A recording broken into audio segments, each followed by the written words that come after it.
جو لوگ اللہ پر ایمان لائیں، کہیں کہ ہمارا رب اللہ ہے، پھر اس پر جم جائیں، ان پر فرشتوں کا نزول ہوتا ہے، نہ کوئی غم کرو نہ خوف، خوشیاں مناؤ جنت کی جس کا تم سے وعدہ کیا گیا تھا۔ اللہ کی ربوبیت پر اطمینان جب انسان کو ہو جاتا، میرا رب اللہ ہے، ربی اللہ، انسان کے لیے نہ کوئی کھٹکا، نہ کوئی خطرہ، نہ کوئی خوف، نہ کوئی حزن۔ جو کچھ ہو رہا ہے کس کے اذن سے ہو رہا ہے؟ اللہ کے اذن سے۔ اللہ کے اذن کے بغیر پتہ تک نہیں ہلتا۔ یہ کوئی اندھا بہرا مادہ نہیں ہے جس سے مجھے کوئی خوف ہو۔ اندھا بھینسا چلا آ رہا ہو، اس سے تو ڈرنے کا ہر انسان کو ڈرنا چاہیے، نہ معلوم کس کو ٹکر مار دے۔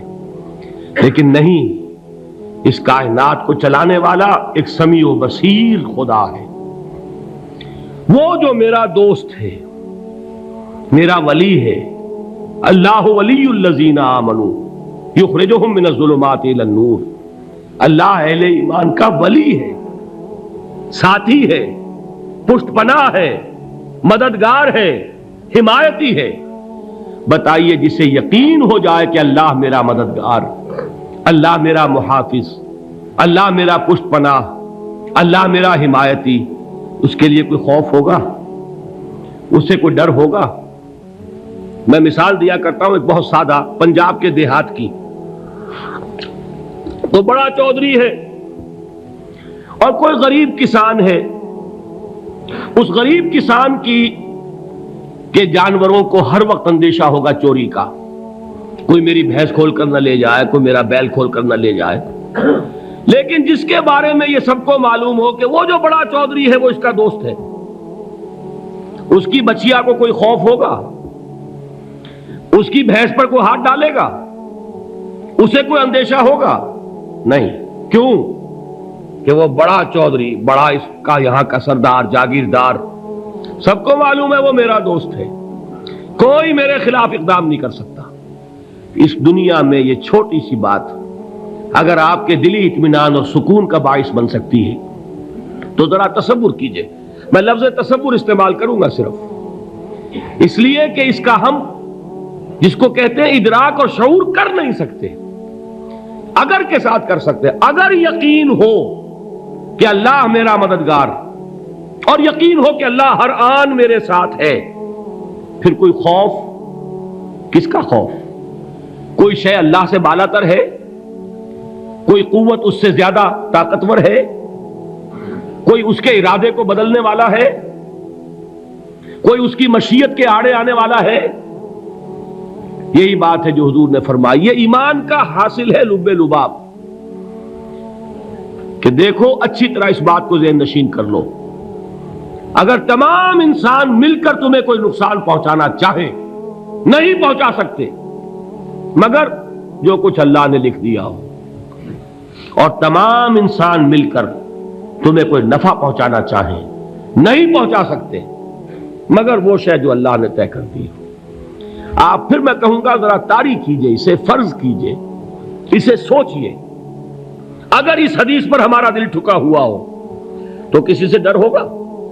یہ مجھے نقصان نہ پہنچا دے، یہ میری رپورٹ خراب نہ کر دے، یہ میری انکریمنٹ نہ رکوا دے، یہ میرا یہ نہ بگاڑ دے، یہ میرا یہ نقصان نہ پہنچا دے۔ اس کا ڈر، اس کا ڈر، اس کا خوف، اس کی خوشامد، اس کے لیے جا کر طرح طرح سے اپنی عزت نفس کو ذلیل کروانا اس کے سامنے، یہ سب کچھ کیوں کرتا ہے انسان؟ جب سمجھتا ہے کہ اس کے ہاتھ میں میرا کوئی نفع ہے، اس کے ہاتھ میں میرے لیے کوئی ضرر ہے، یہ مجھے کوئی گزن پہنچا سکتا ہے، یہ مجھے کوئی نقصان پہنچا سکتا ہے، یہ میرا کوئی کام بنا سکتا ہے، یہ میری کوئی ضرورت پوری کر سکتا ہے، اسی کا نام شرک ہے۔ جہاں آپ نے یہ سمجھا کہ غیر اللہ کے اندر کوئی طاقت موجود ہے، وہی شرک ہے۔ بتوں سے تجھ کو امیدیں، خدا سے نومیدی، مجھے بتا تو صحیح اور کافری کیا ہے؟ شرک تو یہ ہے۔ جس پر بھی تمہیں یہ خیال ہے، کلمہ ہے یہ کلمہ سوم، لا حول ولا قوت الا باللہ، ذرا اس پر دل کو کبھی اگر آپ تصور کریں، پھر فرض کریں، دل ٹھک جائے اس پر، کوئی طاقت نہیں۔ یہی بات تھی جو شیخ عبد القادر جیلانی رحمۃ اللہ علیہ نے اپنی وصیت میں اپنے بچے سے کہی. 11ویں دینے والے ہیں، لیکن حضرت شیخ عبد القادر جیلانی کی وصیت اور تعلیمات کو کتنے لوگ ہیں کہ جانتے ہو؟ یہ جن مقامات تک پہنچے ہیں وہ کس چیز کی بدولت پہنچے؟ انہوں نے جو پیغام دیا وہ کیا تھا؟ اے میرے بچے، جس طریقے سے قرآن مجید میں حضرت لقمان کی نصیحتیں جو ہے نقل کر دی گئی ہیں، میں یہ عرض کروں گا بالفرض اگر قرآن حضرت عبد القادر جیلانی کے بعد نازل ہوا ہوتا تو شیخ عبد القادر کی یہ نصیحتیں بھی قرآن میں درج ہوتی. اتنی اونچی نصیحتیں ہیں. اے میرے بچے، اس حقیقت کو ذہن نشین کر لے، لا فاعل فی الحقیقت ولا مؤثر الا اللہ. اس کائنات میں نہ کوئی فاعل حقیقی ہے نہ مؤثر حقیقی ہے سوائے اللہ کے. کسی شے میں کوئی تاثیر نہیں اگر اللہ نہ چاہے. آگ جلا نہیں سکتی اگر اللہ نہ چاہے. پانی ڈبو نہیں سکتا اگر اللہ نہ چاہے. زہر ہلاک نہیں کر سکتا اگر اللہ نہ چاہے. کوئی چیز فائدہ نہیں پہنچا سکتی اگر اللہ نہ چاہے. تو در در پہ کیوں سر جھکاتے ہو؟ در در پر کیوں جبیں سائی کرتے ہو؟ سب کے سامنے کیوں ہاتھ پھیلاتے ہو؟ ایک اللہ سے مانگو. ایک اللہ کے سامنے زمین پر اپنی جبین رکھو. لا فاعل فی الحقیقت ولا مؤثر الا اللہ. نظر آتا ہے ہمیں کہ پانی پیاس بجھا دیتا ہے. پیاس بجھانے کی صلاحیت پانی میں نہیں ہے، اللہ کے اذن سے. کھانا بھوک مٹا دیتا ہے. بھوک مٹانے کی صلاحیت کھانے میں نہیں ہے، اذن رب میں ہے. دیکھیے یہی یقین تھا. حضرت موسیٰ علیہ السلام کا واقعہ یاد کیجئے. سامنے سمندر آ گیا ہے. قوم دیکھتی ہے پیچھے کہ گرد و غبار کا طوفان ہے. معلوم ہوا کہ فرعون اپنے لشکر سمیت آ گیا ہے. لشکر جب چلتا تھا تیز رفتاری کے ساتھ تو گرد و غبار کا جو طوفان اٹھتا تھا اس کا تصور کیجیے. اور لمحہ بلمحہ وہ قریب آ رہا ہے. پوری قوم نے کیا کہا؟ اے موسیٰ انا لمدرکون. اے موسیٰ ہم کو پکڑے گئے. قرآن مجید نے تو یہاں وہ باتیں نہیں لکھی ہیں، لیکن تورات میں یہ درج ہے کہ بنی اسرائیل جھگڑنے لگے، دست و گریبان ہو گئے موسیٰ کے ساتھ. موسیٰ ہمیں یہاں مروایا لا کر، اس سے تو ہم ہی بہتر تھے. وہاں کھانے کو ملتا تھا، زندگی تو تھی، بیگار ہم کر رہے تھے، موت تو نہیں تھی. اب جو کچھ ہوگا اس کا تصور کرو، جس طریقے سے ہمارے ٹکڑے اڑائے جائیں گے. تو لڑ رہے ہیں حضرت موسیٰ علیہ السلام سے. یہ تورات کی تفصیل ہے. قرآن میں صرف اتنا آیا ہے، پریشان ہو کر انہوں نے کہا انا لمدرکون. موسیٰ ہم تو پکڑے گئے. اس وقت موسیٰ کا جواب کیا ہے؟ کلا ان معی ربی سیہدین. نہیں، میرے ساتھ میرا رب ہے، وہ راستہ دے گا. بتائیے کہاں راستہ نظر آ رہا ہے؟ یہ ہے ایمان بالغیب. راستہ نظر نہ آئے تب اللہ پر یقین ایمان ہے. جیب میں پیسے ہوں اور تب دل کو اطمینان ہے تو ایمان کس پر ہوا؟ پیسے پر، اللہ پر نہیں. جب وسائل و ذرائع نہ ہو اور پھر یقین ہو کہ اللہ مسبب الاسباب ہے، وہ اسباب کا پابند نہیں ہے، وہ اسباب کا محتاج نہیں ہے، اسباب اس کے محتاج ہیں. اگر یہ یقین ہے تو اللہ پر ایمان ہے. یہ نہیں ہے تو تمہارا ایمان اسباب پر ہے، وسائل پر ہے، ذرائع پر ہے، مادیات پر ہے، اللہ پر نہیں. اس وقت کہاں راستہ تھا؟ کوئی راستہ تھا؟ سمندر ہے اور ادھر سے لشکر آ گیا ہے. کلا ان معی ربی سیہدین. اب دیکھیے ایمان کہہ دینا آسان ہے، ہوا معکم اینما کنتم. جہاں کہیں بھی تم ہوتے ہو اللہ تمہارے ساتھ ہوتا ہے. لیکن اس کا یقین قائم ہو جائے تو زمین و آسمان کا فرق واقع ہو جائے. یہی بات ہوئی حضور کے ساتھ. غار ہے، چھپے ہوئے ہیں محمد الرسول اللہ اور آپ کے وہ یار غار ابو بکر صدیق رضی اللہ تعالی عنہ. اقبال نے حضرت ابو بکر کی شان میں چند اشعار کہے صرف، لیکن واقعہ یہ ہے کہ بھاری بھاری نظموں پر اور قصیدوں پر بھاری ہے. طویل ترین نظمیں اور قصیدے ہوں ان پر بھاری ہے. ہمت ابو بکر کی ہمت جو ہے کشت ملت را چو ابر، جیسے بارش سے کھیتی اپجتی ہے، ابو بکر کی ہمت اور عزیمت اس امت کو اسی طرح سینچنے والی ہے۔ ثانیے اسلام و غار و بدر و قبر، وہ دوسرے تھے اسلام میں، دوسرے پہلے کون تھے؟ انا اول المومنین، حضور فرماتے ہیں سب سے پہلا ایمان لانے والا میں، دوسرے ابو بکر۔ ویسے ہمارے ہاں یہ چلتا ہے اختلاف، حضرت علی پہلے ہیں کہ حضرت ابو بکر پہلے ہیں، لیکن اس میں بڑی خوبصورت تطبیق قائم کی ہے علماء نے، اور بہت صحیح ہے۔ چار کے بارے میں فیصلہ ہی مت کرو کہ کون پہلے ہے، ان کی ایک عجیب تقسیم کر دی ہے۔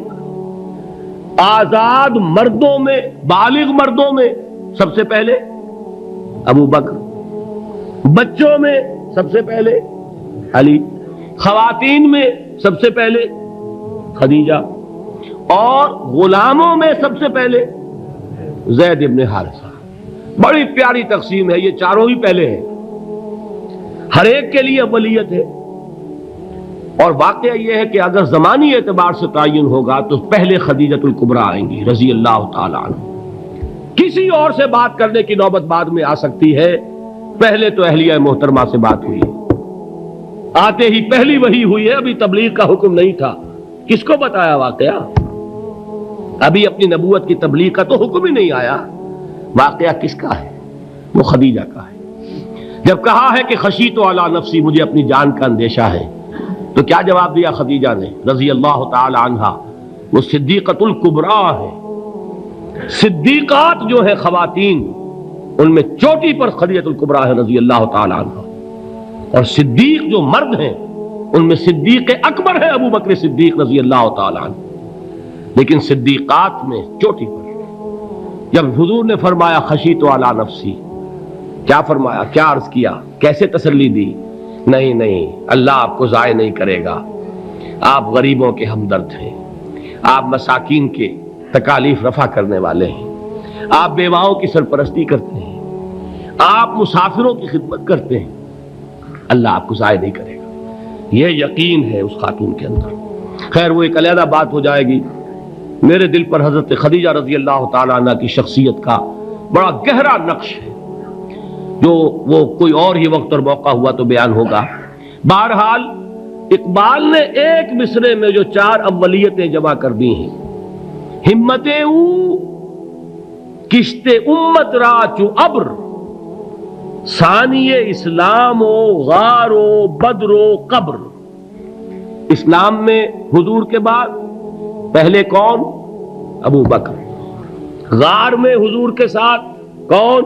ابو بکر۔ بدر کی رات اللہ کا رسول سربسجود وہ جھاڑ، وہ گھاس پھوس کی جو جھوپڑی بنائی گئی تھی، اور وہاں تلوار ننگی لے کر پہرا دینے والا کون؟ ابو بکر۔ اور اس حجرہ عائشہ میں محمد کے بعد سب سے پہلے دفن ہونے والا کون؟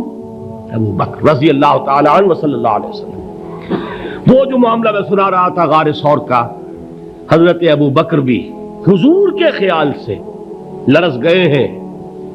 آپ کو یاد ہوگا کہ جا کر پہلے تمام جتنے سوراخ تھے انہیں بند کیا ہے، ایک سوراخ رہ گیا تھا جس کو بند کرنے کے لیے کوئی کپڑا نہیں تھا، وہاں اپنی ایڑی رکھی ہے، تب کہا ہے حضور سے تشریف لائیے، اور اپنے زانو پر حضور کو لٹایا ہے، اور وہاں کسی موذی جانور نے کاٹا ہے، حضور کی آنکھ لگ گئی تھی، اس وقت اس بل کے اندر جو بھی بچھو ہے کیا ہے واللہ عالم، اس نے کاٹا ہے، اس کی تکلیف کی وجہ سے ابو بکر کی آنکھوں سے آنسو ٹپک گئے، حضور کے چہرے مبارک پر پڑے ہیں، تو حضور جاگے ہیں، معاملہ کیا ہے؟ ایڑی نہیں ہٹائی وہاں سے، مبادا وہ جانور وہاں سے نکل کر محمد الرسول اللہ کو کوئی گزن پہنچا دے، ابو بکر کی ایڑی ہے، جس طرح چاہے کھا لے، ختم کر دے، جان نکل جائے تب کوئی آنچ آئے محمد پر تو آئے، لیکن جیتے جی نہیں۔ وہ ہے ابو بکر حضور کے خیال سے۔ اس وقت حضور نے پھر اپنا لعاب دہن لگایا ہے، اور اس سے پھر آپ کی تکلیف ختم ہوئی۔ جیسے خیبر میں حضرت علی کی آنکھ دکھ رہی تھی، اس کو جو شفا حاصل ہوئی ہے وہ بھی حضور کے لعاب دہن سے ہوئی۔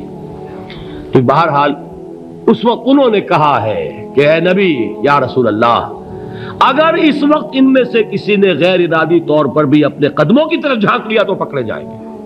کیا جواب تھا اللہ کے رسول کا؟ لا تحزن ان اللہ معنا، اللہ ہمارے ساتھ ہے، کیوں گھبراتے ہو ابو بکر؟